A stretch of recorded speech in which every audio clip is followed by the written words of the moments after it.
Yeah, so we're recording. Yeah, hi everybody. Welcome to this session with Bill Weihl, who is a former sustainability leader at Facebook and at Google, where Bill led quite a number of really important programs related to renewable energy and decarbonization. And later in 2020, Bill founded the Climate Voice organization, which urges companies to use their influence to help the climate crisis. So basically today, Bill will tell us about what he's been up to and what he's working on, and will answer our questions. So I'm Eugene. I'm a co-founder of Work on Climate. I'll be just facilitating this event. As I mentioned, the event is recorded. We'll also be taking notes in the document, where I will paste a link soon. And we will also have an opportunity to ask questions and vote on Q&A at the following link. Just one moment, let me paste that into the chat. So this is our Q&A link. Please use this link to submit questions that come up while Bill is speaking and to vote on other people's questions. We'll also have an opportunity for live questions too. And in a moment, I will share a link to a collaborative document for notes.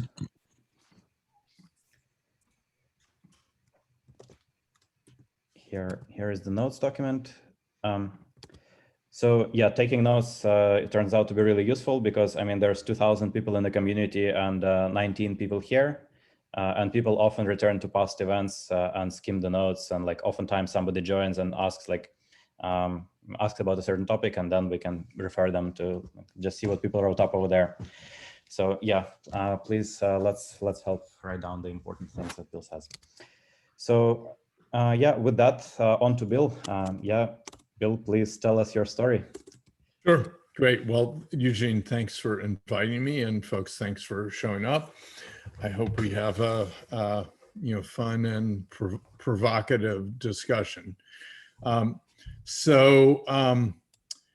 Eugene said, I led sustainability and climate and clean energy work at Google for about 6 years, and then at Facebook for about 6 years.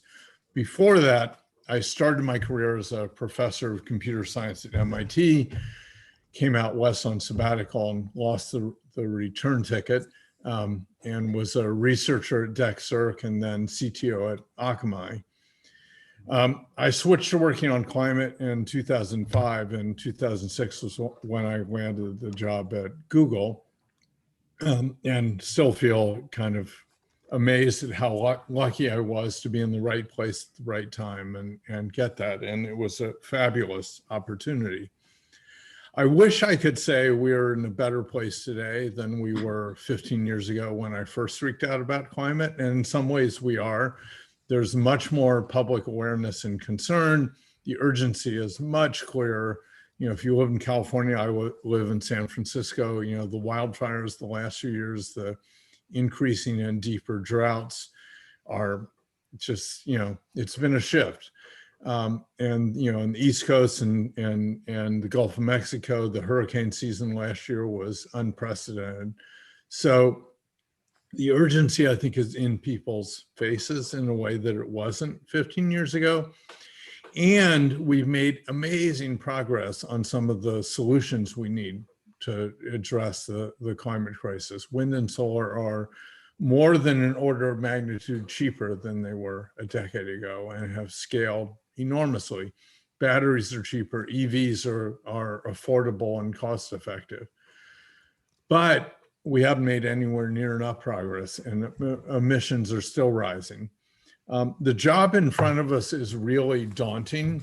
You know, the IPCC says we need to cut emissions in half by 2030 and to net zero by 2050. And that, you know, a lot of people making net zero commitments or claims today. I think there's a little too much emphasis on the net and not enough on the zero.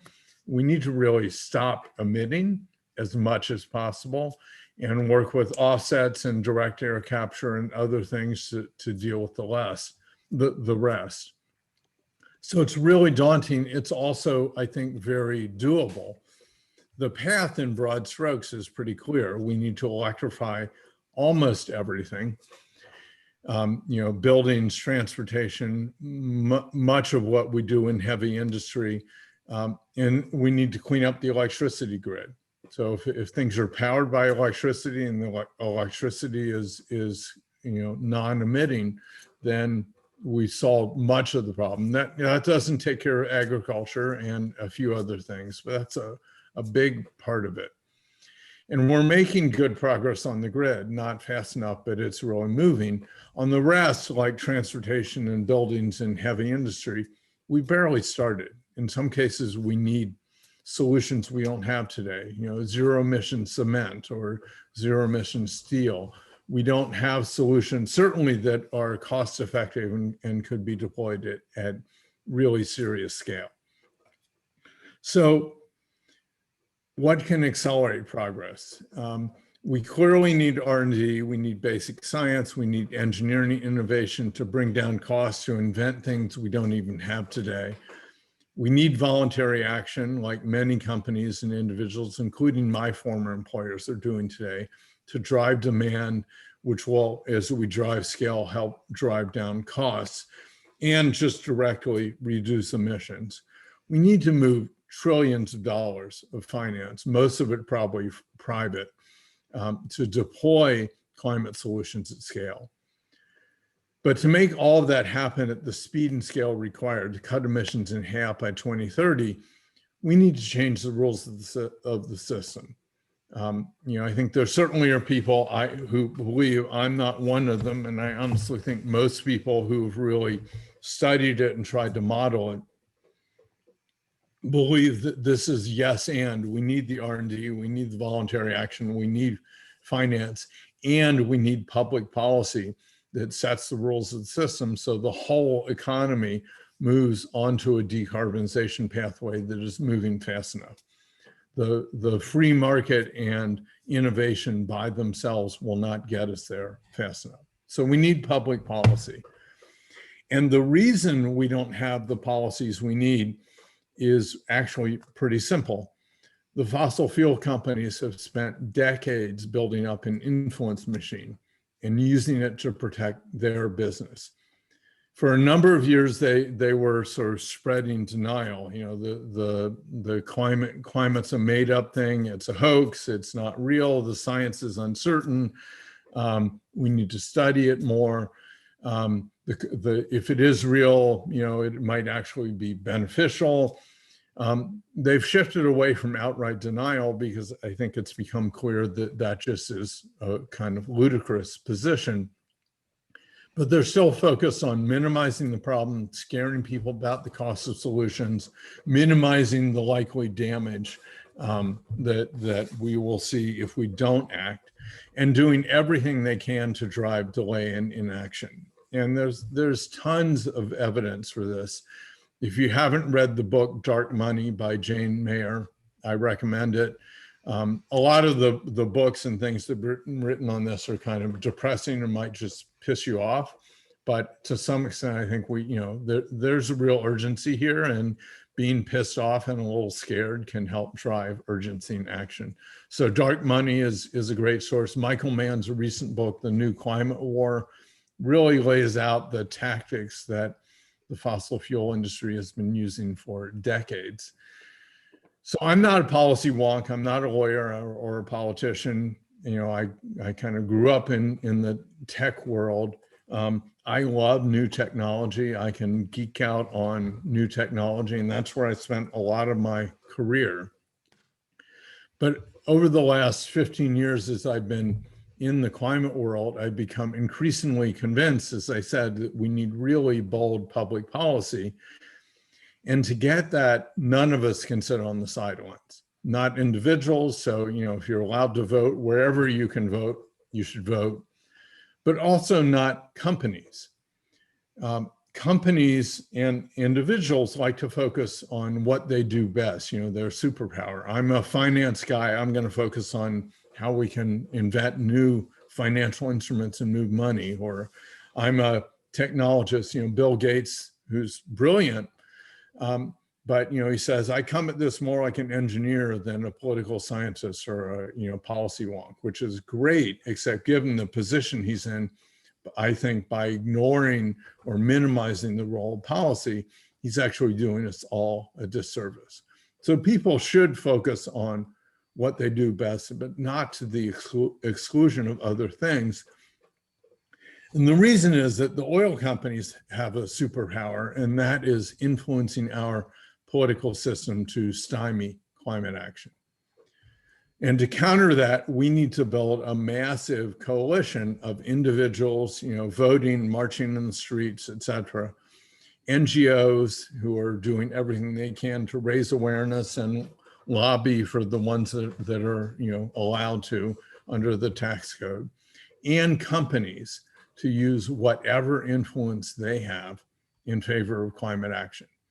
Lobbying is not, for most companies, their superpower. I think the fossil fuel industry has recognized for years that public policy, the energy industry is one of the most heavily regulated industries on the planet.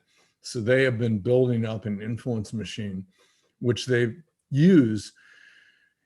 Most companies don't have that scale of influence, but it is something every company can do, and in fact does when it really matters to them.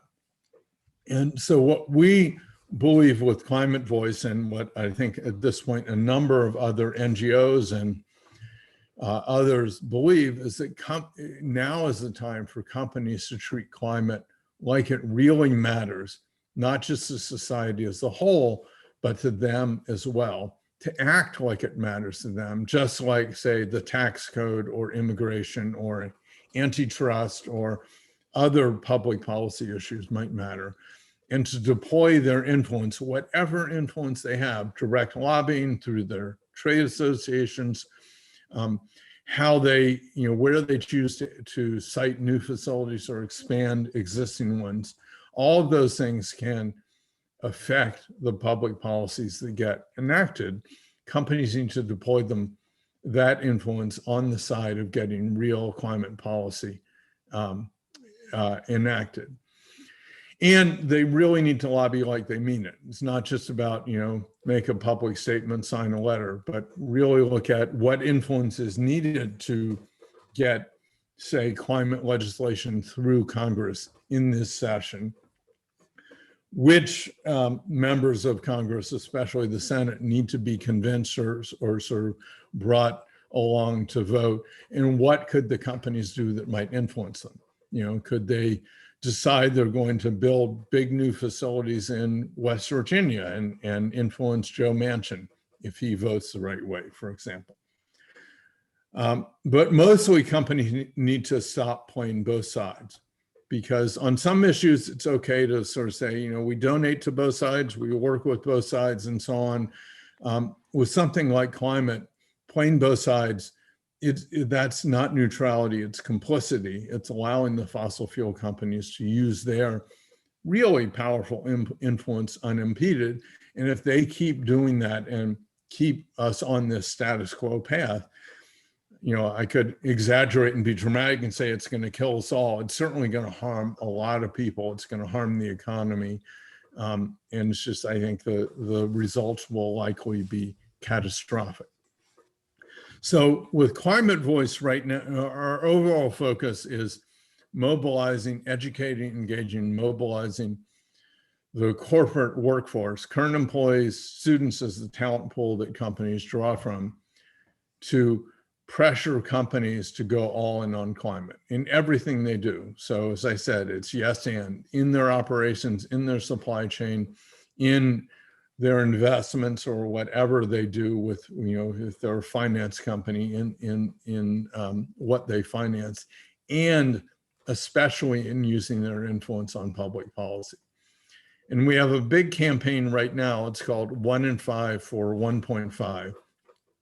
It's focused on the big US tech companies, Google, Amazon, Apple, Facebook, and Microsoft. So those 5, they've all been leading on climate. They've got net zero plans, they're carbon neutral, they're using 100% clean energy, they're investing in moonshots, they're using their products, working with NGOs and scientists and others to help advance climate science and advance the public conversation. and they've all been far too quiet, not quite silent, but pretty close on public policy. And we're calling on them with this campaign to change that. And we need you and your friends, your colleagues, your network to raise your voices and tell them to step up. So the key call to action, the first thing we need people to do is sign the petition at 1 in 5. I'm going to put it in the chat for 1 point. I just put it in, Bill. Oh, thank you. You're ahead of Absolutely. me. And I just want to let everyone know we have a public petition and an employee petition. So if you work at one of the big 5 companies, please sign as an employee. If you don't, please sign as a member of the general public. We want all signatures so that they step up. Thank you. So go there, sign the petition, and then spread the word through your networks. If you work at one of the companies, talk to your fellow employees, talk to executives, ask them, what are they doing on public policy?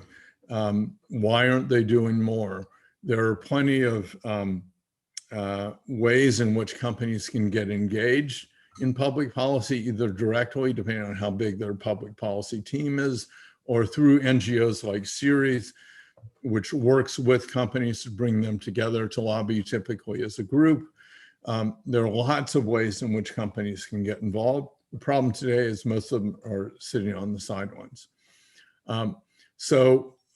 That's our key call to action. If you're a student, I know that a lot of the people in this group are interested in finding a job where they can directly contribute to climate, and I think that's great. In the end, that's what I did.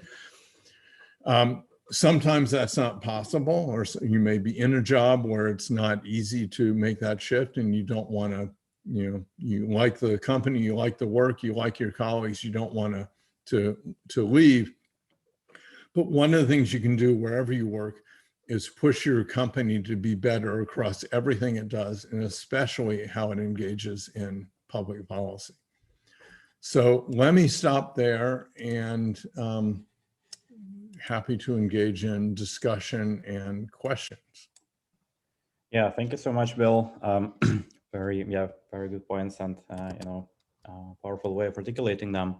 So we have a number of questions that people have submitted in advance, and I would like to give priority to those, but I think we'll have enough time for a bunch of live questions too. So in a moment, I'm going to share the tab with the questions we have. Can people see the questions? Yeah, looks like people can. Okay, yeah, let's start with the first question from Sylvia. In your opinion, what is the most impactful thing that tech companies can do to address the climate crisis? Like, if you had to pick one.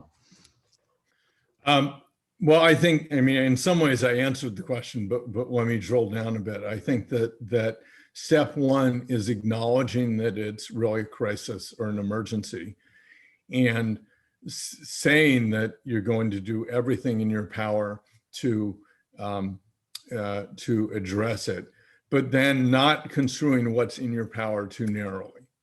A lot of companies say, well, we use energy. So, and I think about the journey that Google went through when I joined in 2006, and the sort of charter I was given was, we want to be carbon neutral. We're not sure what that means, but it sounds like the right thing. So figure that out.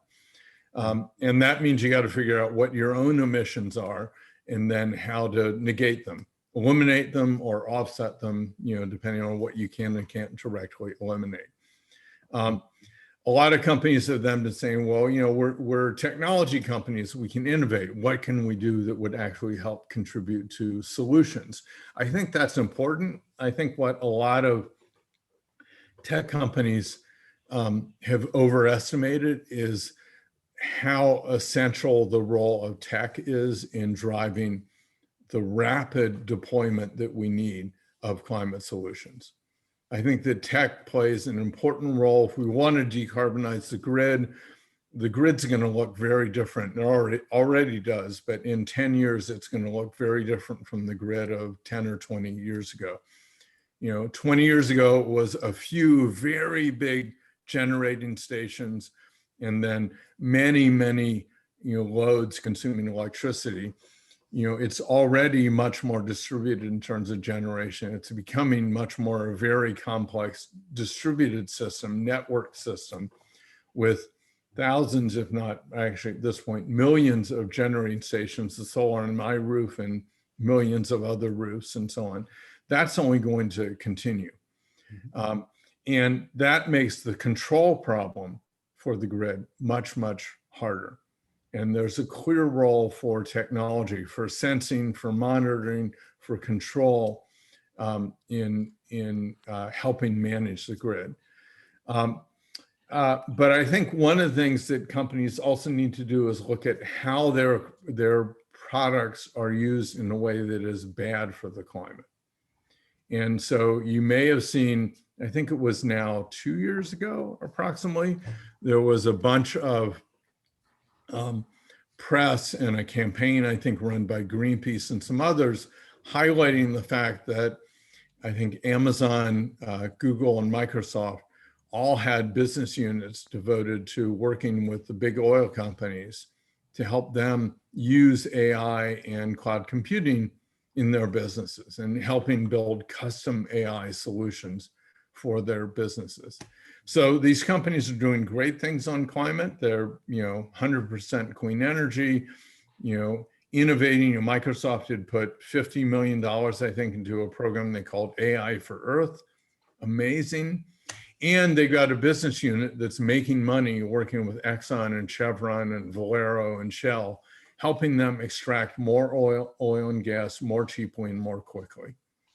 So they're increasing the supply of oil through the use of their products, which ultimately, if you believe, I'm not an economist, but if you believe, I think much of anything about economics, that you believe that that means we're going to burn more. And we need to be burning less. So they are perpetuating in the status quo and in fact making it worse with the use of their products while doing other things to solve the problem. I think companies need to actually be asking, where is it okay for our products to be used? And is it moral, ethical, acceptable for us to be selling our products to, and especially custom solutions based on that we help build in that kind of situation. And then I think, the highest leverage, public policy is hard. It's not something a company can do on its own. It requires building political coalitions, lending your support.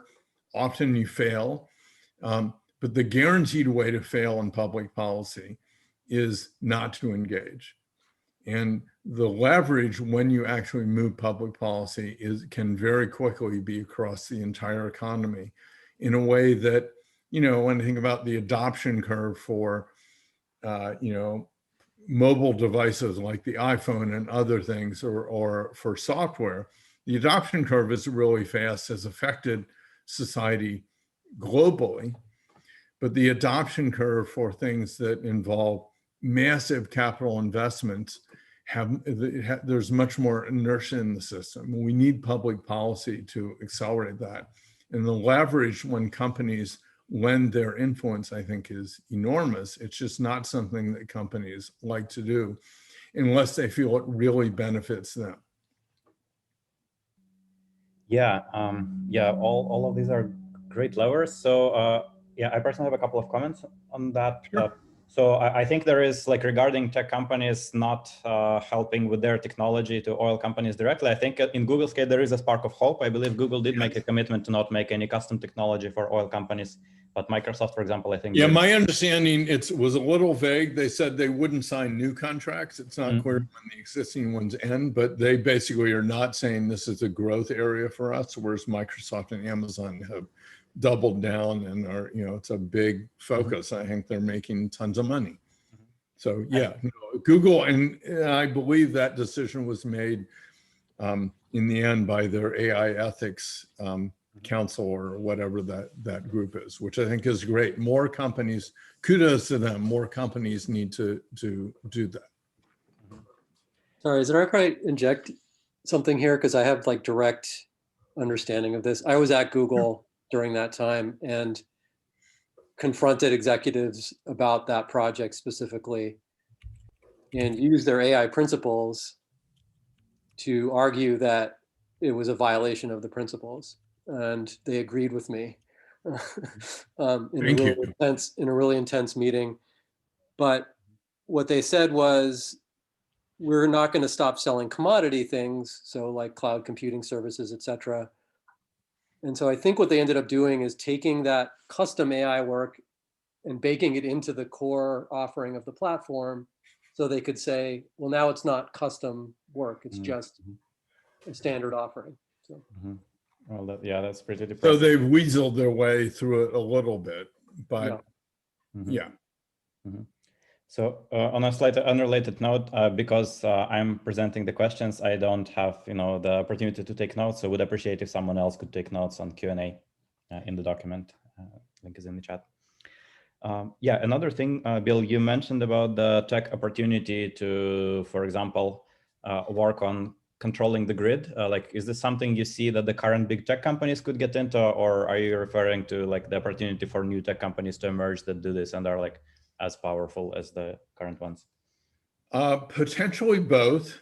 I mean, my experience at Google and Facebook is, a startup effort on something like that inside a big company where it's not directly related to the core business has a high chance of failing because the company doesn't sustain interest long enough and doesn't see it as a big enough of a revenue opportunity to really invest.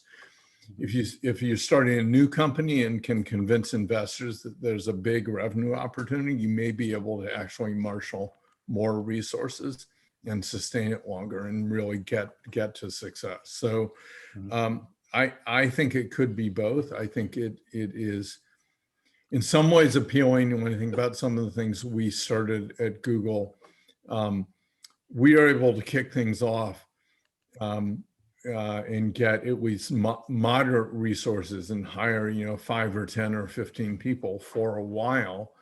I think we were able to ramp up at the beginning much more quickly than we probably would have been able to do as a startup looking for seed financing. But I think at the same time, the kind of discipline and pressure of being a separate company that is having to find financing through traditional VC route and so on is useful and in the long term potentially more effective. So I think either can work, but we might well see Google perhaps or Amazon getting into that space, but I'm skeptical at this point. Yeah.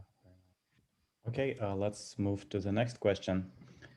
The next question is, how much do you value tech company commitments to carbon offsets as opposed to carbon reductions in business operations? Though from what you said before, it sounds like there are quite a lot more angles, but yeah, just wondering about offsets are really messy. When I was at Google, I joined Google in 2006. A year later, we announced the company's commitment to being carbon neutral. And that meant, we're super efficient. We're going to keep making things more efficient. We're going to figure out how to buy clean energy where we can. And for whatever emissions we have left, we're going to offset them. And the goal was we'll get more efficient over time. We'll expand our use of clean energy. We'll ramp down the use of offsets. And I think Google has done that well and has invested a lot of staff time into due diligence on the offsets to ensure they really are high quality. So they are what people call additional, meaning that Google's purchase of the offsets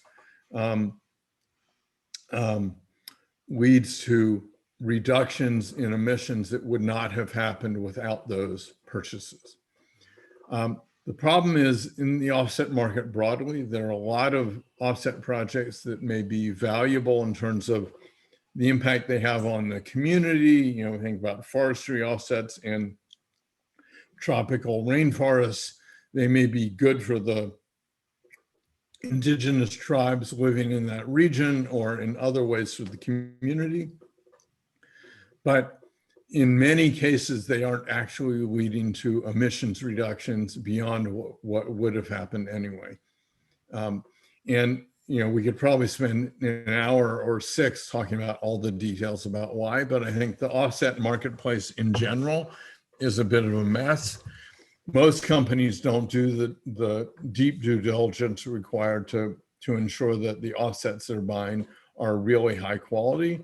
And the result is there are lots of net zero claims or carbon neutrality claims that I think are kind of specious. And a lot of companies buy offsets and say, look, we're net zero, and more or less stop there. And I think that's a major problem with the current rush toward net zero or carbon neutral claims, is that companies are not doing the work to reduce their own emissions. They're focusing on the offsets. I would rather if they're not going to do the internal work, and sometimes small companies, you just don't have the staff to really do it. You can't sign a power purchase agreement for 100 megawatts of wind because you use 500 kilowatts. I would rather, instead of buying offsets, they put that time and energy and money into advocating for public policy that will drive society-wide reductions. I think that would be more effective and more useful than buying what in the end might be kind of crappy offsets. What would be the incentives for them to do that? Or like, as an employee, how would you advocate why they should do that apart from goodwill?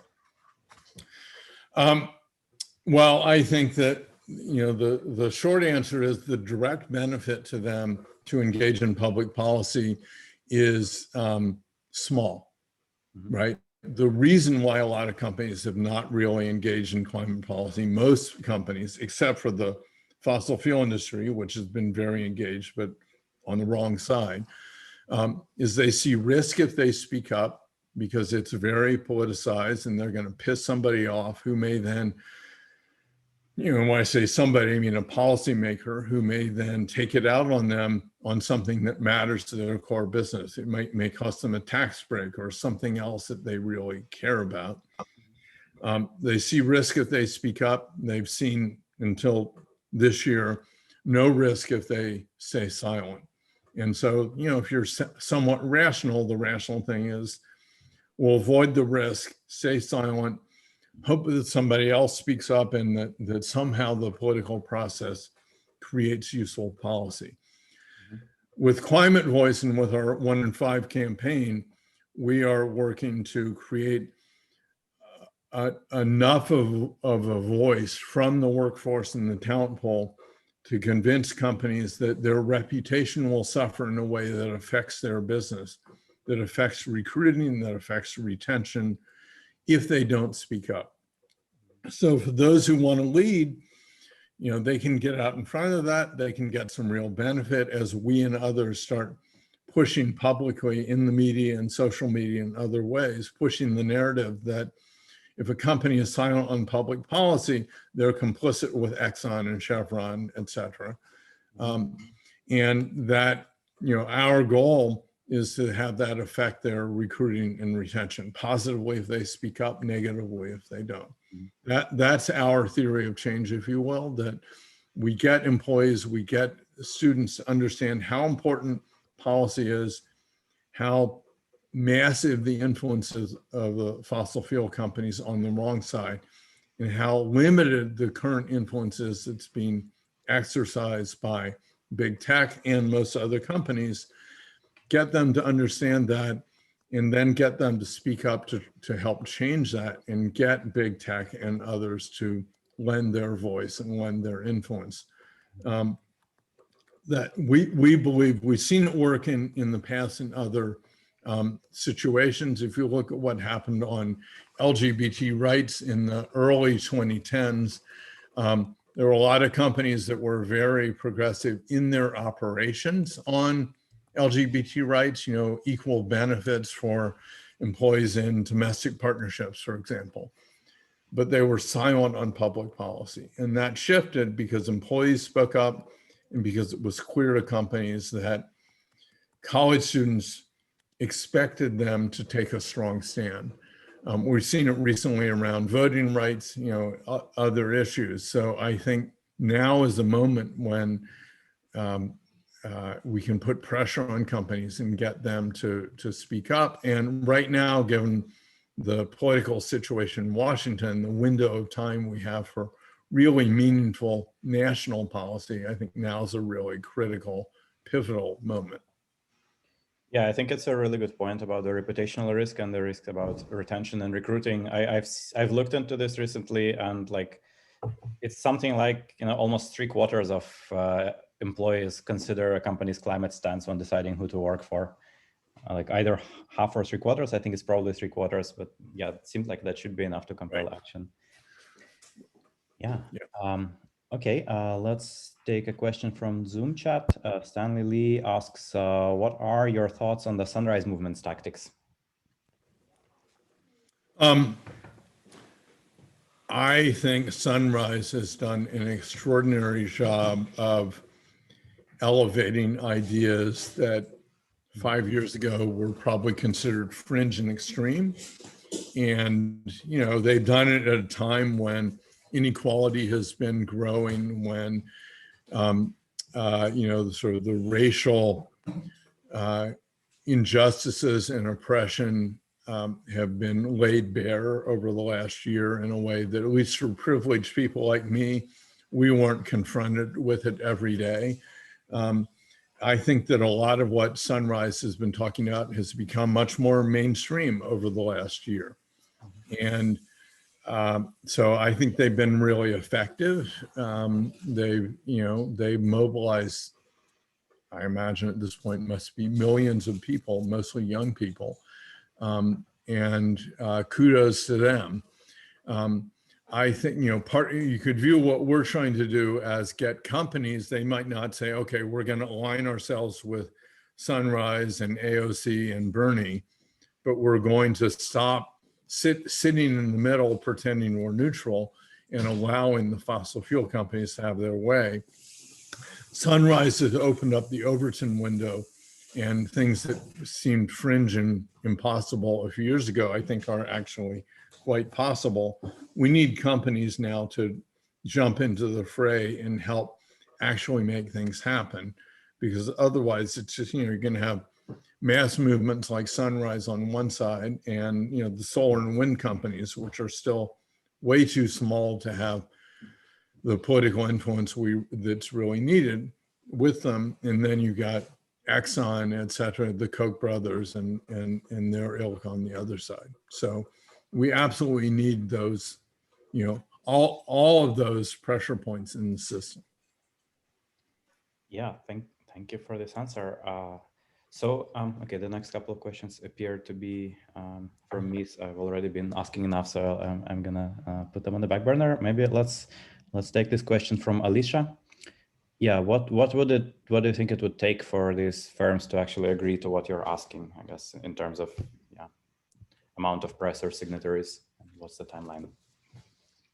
So I'll start with timeline. We launched on March 31st. And I think, in the end, if you're going to run a campaign, I think there are probably bad times. There are probably really good times.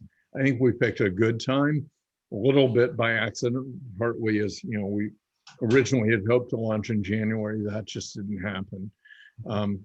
We're planning to run for at least the rest of this year, focus on those 5 companies. At the same time, there's a message we are taking, but not with as much energy and time behind it, to other companies saying, look, you should be lobbying too. And right now there's a public campaign focused on these 5. You could be next. And there are some companies, Salesforce has been one that I think partly because of internal employee pressure, some of which we have helped instigate, partly because of Mark Benioff's own inclinations, has seen what we're doing and sees where it's going and has started to step out in front of it and is stepping up much more on policy.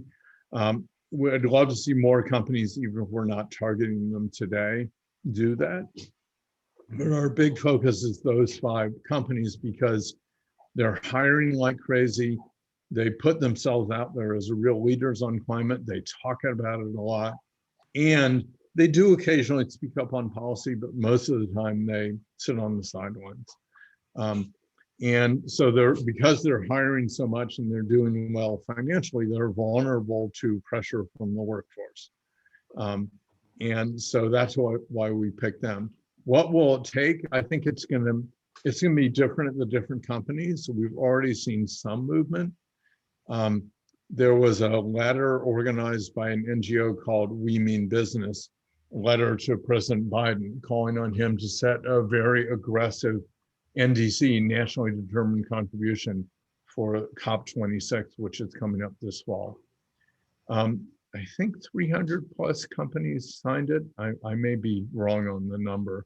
4 of the 5 big tech companies signed, all but Amazon signed. They almost never sign this kinds of letters. Mm-hmm. And I think our campaign, we've been talking to them about the campaign since December, letting them know what's coming, asking them, what are your plans? Essentially trying, even before we launch, to influence their plans and get them thinking differently. And we know that in some of the companies, there are a few employees who have been talking to executives about what we've been asking the companies to do to make climate a real priority for advocacy this year. And I think that has influenced them and gotten them to be more inclined to speak up in that situation. But that's signing a letter with a bunch of other companies. We need them to also, when there's a debate on the floor of Congress or in Sacramento or in Columbus, Ohio, or wherever, we needed them to be sending their lobbyists to, the offices of policymakers. We need them to, Google has spent, I don't know, $1 to $2 billion over the last decade building a data center facility in Oklahoma. Mm-hmm. Oklahoma is home of James Inhofe, senator who's been one of the worst climate deniers in Congress for a long time. Google may have said to him, we disagree with you. We'd like you to take a different stance on climate, but hasn't changed how he's voted, what he's done, and so on. And they're continuing to invest in Oklahoma. They could go to Inhofe and the governor and other leaders in Oklahoma and say, we love Oklahoma. We love, what you've done for us, probably with lots of tax breaks and other things. And we can't keep investing here as long as you guys are taking a position that's putting us all on the path to climate catastrophe. So we've got billions more we plan to invest here, but it's not going to happen unless you guys stop obstructing useful climate policy and so on. So what would it take to get Google to do that? I think dozens of employees speaking up internally. I think hundreds or ideally thousands of employees signing our petition. I think a lot of press and both earned media, with articles in the press, but also paid ads, social media, reaching employees and students at the key schools that Google and the other tech firms hire from, so that Google believes that employees really care and that this is going to be a real factor in where students choose to work. And that's what we are, all of those things are things we are working to make happen over the coming, 6-12 months. And Bill, John has a great question about being afraid of being fired and sort of advice for workers. And I just think that would be great to address that here. Sure. I wish I could say, oh, don't worry about it. But there is real risk. We saw, I think there were some of the leaders of the Me Too movement inside Google were, if not outright fired, kind of marginalized and pushed out. Amazon fired a few people for internal activism. And, in the end, I think that part of it was they were very public. And at a certain point, with them, lending their name, talking to the press in a very public way, Amazon just like, no, you want to work here, you can't be cutting us down in the press. But regardless, even if your activism is purely internal, there's a risk. If you're seen as a squeaky wheel, there's a risk the company will, you'll get worse performance reviews, you'll get, pushed into jobs that are less interesting or potentially even fired. I mean, at least in California, it's an at-will state, so that you can be fired for any reason, as long as they, can show that it wasn't because you're a member of a protected class, race, gender, etc. So there is real risk. Our advice is, you have to decide how much risk you're willing to take, how worried you are you wouldn't be able to find another job if you got fired. Emily Cunningham, who was one of the, I think, a UX designer at Amazon who was fired, I believe is now working at Microsoft. So, and I assume Microsoft understands she's not going to stop being an activist, right? I think that's just who she is. So, but you have to take the leap of faith that if you get fired, you'll be able to find another interesting job at a place you like working. The alternative is continuing to stay silent. And, that's what the companies are doing. And if we all stay silent, big oil keeps doing what it's doing and we're all in trouble. So figuring out how you can be active, be an activist, but in a way that minimizes the risk, I think is important. And that is, you can sign our petition. We will not, I can't say we would never under any circumstances release names. If we get sued and a judge orders us to, well, we're not journalists. We can't, protect the confidentiality of our sources. At a certain point, we might be forced to disclose, but short of that, we are not going to disclose names, emails, etc. So we want to be able to go to companies and say, look, there's 5,000 of your employees, there are 50,000 students, people care, and we're making a lot of noise about this. So if you step up, we will praise you to that community. If you stay silent, you continue to sit on the sidelines, we're going to beat the crap out of you in a way that makes it very obvious to that community. And you decide. So you don't have to be a visible activist to sign. Recruiting your fellow employees to sign does put you out there a bit. If some of them disagree, they might, report you or what, it might become visible even if you're doing it on personal email and so on. So I think as soon as you start doing that, there is some risk. I think it's pretty small. Many of the employees that we talked to have felt like that level of thing, they're just not worried about posting about the petition, even on internal message boards of one form or another, they're not worried about. And talking to executives, I think it depends on the company. Some are more open to criticism, especially if it's framed in a constructive way. That, look, Climate Voices on the outside, along with, honestly, a dozen other much bigger NGOs who are increasingly calling on companies to do this. Companies that continue to sit on the sidelines are putting themselves at risk. And if I were working at one of these companies today, that would be my message, that, it's the right thing to do, and we are taking serious recruiting and retention risk if we continue to sit on the sidelines, because outside groups are going to highlight that in a way that could hurt us. And, Bill, I just want to jump in. I do feel like we're trying to frame our campaign as less adversarial, where it's up against the company, that we're trying to ask the company to step up their leadership since they're already pro-climate.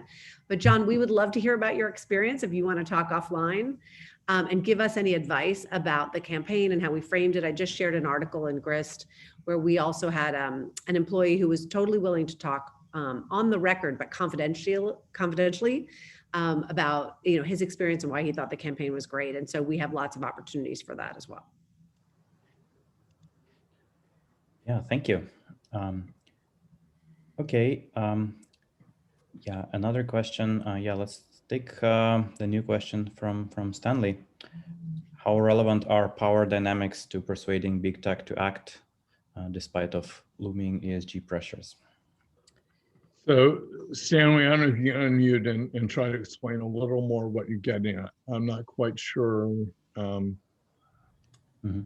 what you mean by the despite looming ESG pressures and so on. Yeah, Stanley, maybe you can unmute and comment a little more on that.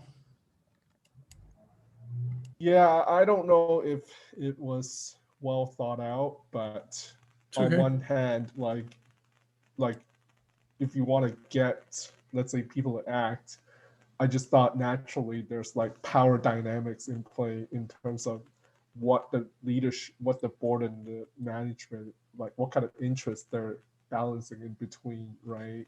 And then there's also looming, I don't know how much of a real pressure, let's say ESG, like puts on publicly traded companies in terms of disclosing their own climate risks. So I don't know how you, what I would like to hear, let's say, your thought process on, I guess, both of these factors.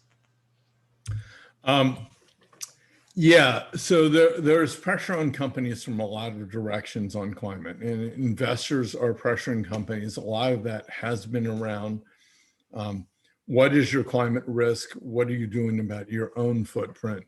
Things like that. I think companies like the big tech companies get overall, I think, pretty good ESG scores on the various, from the various groups that rate them.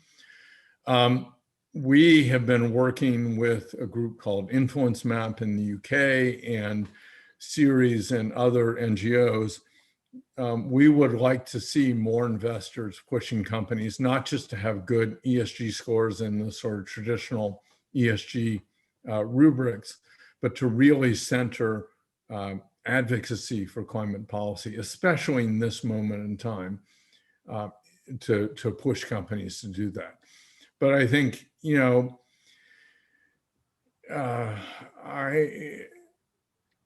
investor pressure is useful. It is one pressure point, and there are lots of activist investor groups working to kind of push on it. I think that if we can couple that with pressure in the same direction from the workforce and the talent pool, I think together they can make a big difference. The big companies, Amazon, Google, Facebook, I think in all cases, the founders either have basically voting control or enough control that it would take massive investor, sort of pressure to actually vote to force something they don't want to do. So as long as it doesn't have a major negative impact on their stock price, I'm not sure they care. They view it as a PR issue, and that's it. So I think it's one important, sort of pressure point, but it's not the only thing by any means. Yeah, thank you, Bill. And I guess we have enough time for last question, which is from me. How should a tech employee decide between intra-company climate activism versus leaving to work for a climate tech company? I did a lot of intra-company work, including activism. It was a little hard in some ways in my role as leading the sustainability team. I couldn't be a rabble rouser. I could express an opinion, I could push, I could try to make a case, but in the end, it was, disagree and commit. Like decisions were made, and I was part of the decision making. But I was on the inside for 12 plus years, and now I'm on the outside being an activist, on the outside. I decided when I left Facebook not to go work for a company focused on climate tech or go work for another company doing the kind of internal sustainability work, because I had come to the conclusion that there was something useful I could do in driving companies to get off the sidelines on policy, and that was one of the most important things, and there was a big hole. So I think it's a very personal decision about do you feel like you're doing good work that you enjoy, and you like your boss and your colleagues and so on, and you think you actually could move the needle internally through internal activism? Or do you feel like you're kind of stuck and you're pushing a massive rock uphill, and you'd rather go outside and either be an activist outside or find a company that is more directly working on solutions? I think it's a pretty, sort of personal, depends on where you are and what the situation is where you are. Mhm. Yeah, thank you, Bill, for this answer. It's indeed very personal. I guess I remember that like when I was about to leave Google, my manager was trying to convince me to stay and work for one of Google's climate projects. Yeah, I guess for me, the factor was that like if somebody's gonna pay me like a couple $100,000 per year in salary, like if I can make that much impact at a climate company, like I can probably make more than that amount, more impact there than I can probably not make like that much amount of impact inside Google if that's not what Google's paying me for. But yeah, it is indeed very personal. Like I guess different types of activism might actually make that. Yeah. And Jennifer just posted, I did have a blog a few weeks ago. I mean, I think we need some employees to, I mean, if enough just leave, the companies will shift. Mm-hmm. But we also need employees who, for whatever reason, are staying Mm-hmm. to be activists, Mm-hmm. and raise this issue, right? And you know, as Jennifer said, we are trying to frame our campaign as there's a need and an opportunity for companies. It's not that these companies are evil; it's that they are. It's time for them to step up to a new level of leadership, Mm-hmm. and you know, I think a similar constructive message internally, should be reasonably well received, and certainly not viewed as grounds for firing or demotion or whatever. Yeah. Okay. Thank you, Bill. So we're at the end of our time slot. So yeah, just wanna thank you again for this, and remind people that we have a time-honored tradition of sharing one thing you learned on the Share Your Path channel. I'm going to create the thread and encourage people to hop on and share something that they remember from this event. Like it's also a great way to actually solidify it in your mind by sort of retelling it there. Thank you. Thank you so much, Eugene. And please, everybody, Yes. follow us at Climate Voice on Twitter to keep in touch with what we're doing on the 1 in 5 campaign. We really, really appreciate your support and spreading the word. And all the other social media, depending on whether we're not really active on TikTok yet. We're working on that, but Twitter, Facebook, Instagram, LinkedIn, YouTube, Climate Voice org is the handle. So yeah, follow us wherever you hang out. Awesome. All Thank right. you. Well, Thank see you, folks. later, everyone. Take care.